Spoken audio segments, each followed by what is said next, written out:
Hello, everybody. Welcome to Unscripted Access, the GamerAccess.com's premier gaming news podcast. Sadly, this is going to be a short week for everyone. I know you like our longer ones where Brandon and I discuss a lot of stuff. Sadly, busy, not a lot of big news, mostly just stuff from the Game Awards, which you all probably already watched.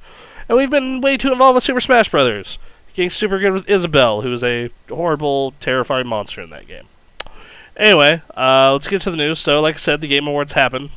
A lot of big announcements from that. Polygon did an article here about the 10 most important ones. It was mostly news and announcements, and most of it, in my opinion, was not worth really talking about. Like, honestly, if you would have just put out a trailer for most of these outside of the first one I'm going to discuss here, you're good.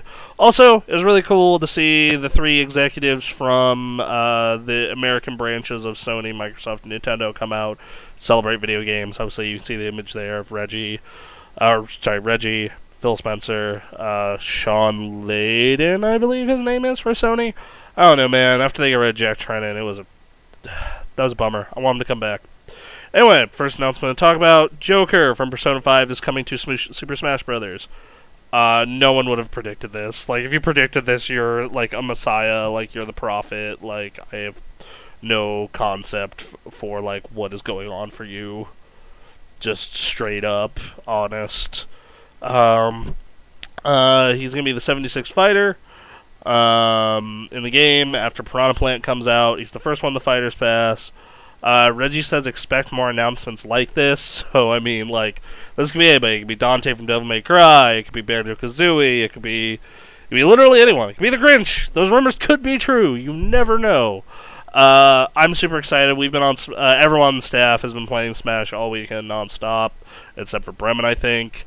It's an addictive game. It's super fun. It's the best. It's the best Smash yet. And if you want to fight me, you can catch these gloves because I made Little Mac. So, next big announcement was Mortal Kombat 11. This has been teased and teased and teased and rumored and just strung along all freaking year long. Finally, we got a name. It's Mortal Kombat 11. The founder of NetherRealm, Ed Boon, took the stage to present best sports/racing game. And then the trailer interrupted it, and it was Mortal Kombat 11. It actually has a really soon release date. PS4, PC, Xbox One, April 23rd, as you can see on the screen, if you're watching this, which you should be. And yeah, that's basically it. Enjoy. I always liked MK, not as much as other fighting games, but it's good to see it back. The trailer looked great.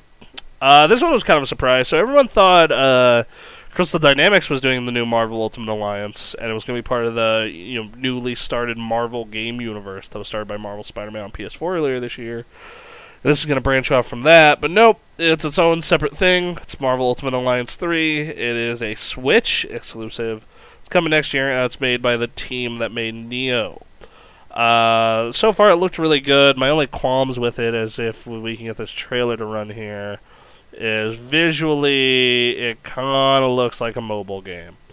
That, and I was kind of hoping for the next Marvel game to be the Crystal Dynamics thing they're working and the game universe thing, that, or, reviving Marvel vs. Capcom.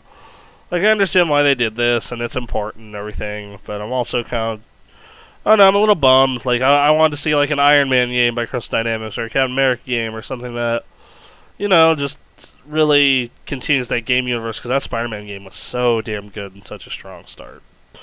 But, hey, Ultimate Alliance was always fun, and it's a perfect fit for the Switch. I don't know who cares about Far Cry anymore, but they need to stop. This follows up in the post-apocalyptic ruins of Montana, nuked at the end of Far Cry 5. It's out in February. Nobody cares.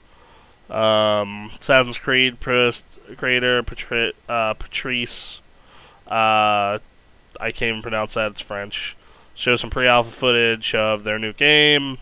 It's published by Take-Two. Launches next year, PS4. Rage got another demo.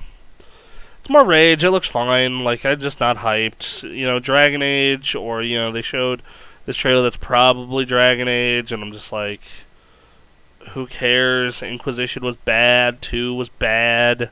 Like, I just don't give a shit anymore. So, the Stranger Things game was thrown into limbo when Telltale went belly up. Bonus XP made Stranger Things games last year on mobile.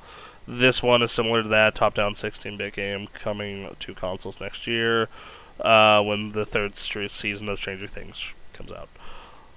Next up is Outer Worlds. This is a Borderlands, Fallout type thing made by Obsidian Entertainment, most commonly known for doing Fallout New Vegas and the second Star Wars Knights of the Republic game. It looks really impressive, man. It looks very like Fallout-esque, but like actual production values in it. And I'm very excited to see what Obsidian can do with, you know, that first-party console manufacturer money they got from the Microsoft buyout.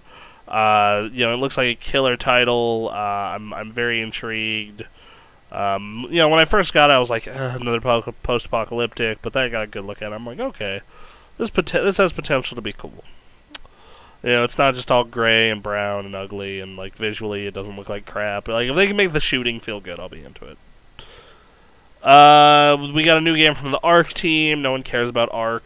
Actually, a lot of people like Ark, but I just don't. And like, it seems fine, but like once again, it's another one of those survival games, and it looks cool, you know, and it's like very mystical mixed with pirates, but I'm still just kind of like, whatever. Honestly, the two announcements other than Joker that really got me to like freak out were this game called The Pathless, which what Pathless was.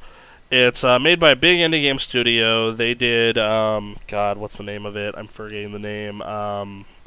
Abzu, which was basically from the creators Abzu. Perfect timing, thank you. Did a journey underwater, basically. Instead of going through a desert, it was underwater, and it was very, you know, it's very similar, very short, you know, walking simulator, visually impressive.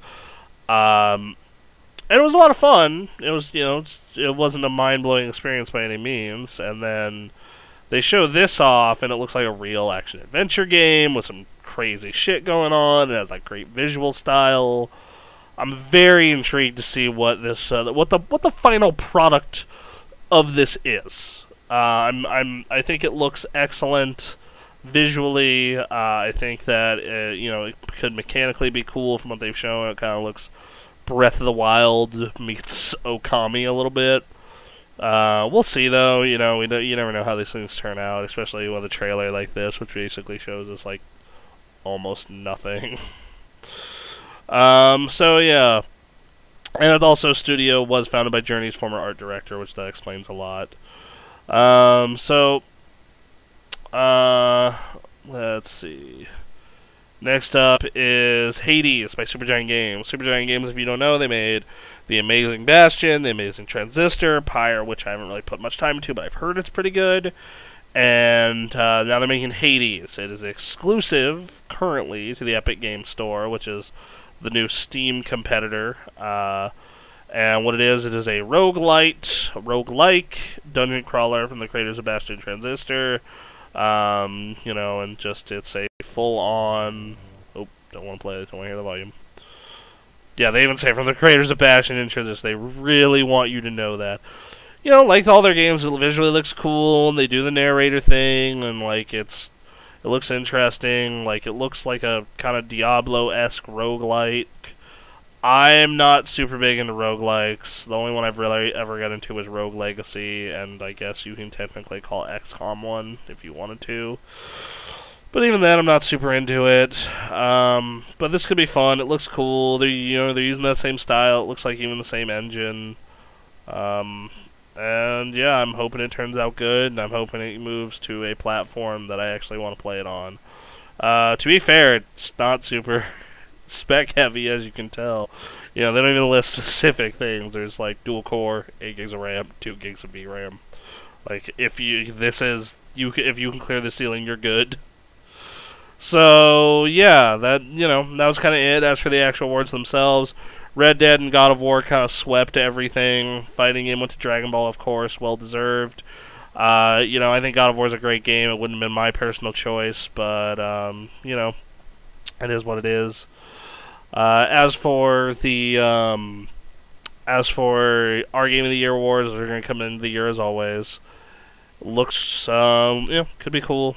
As for God of War, like I said, great game. Not sure if it would have been my pick. Probably would if out of the nominees they gave me, I would have picked Red Dead. I'm not sure if any of them would have been my Game of the Year though. Anyway, Brandon and I will be back to discuss some of this more in depth next week. Some of the other news that's been happening. Thank y'all for listening. We'll be back then with a more fully fleshed out show. Y'all have a good night. I'm gonna leave you on this image.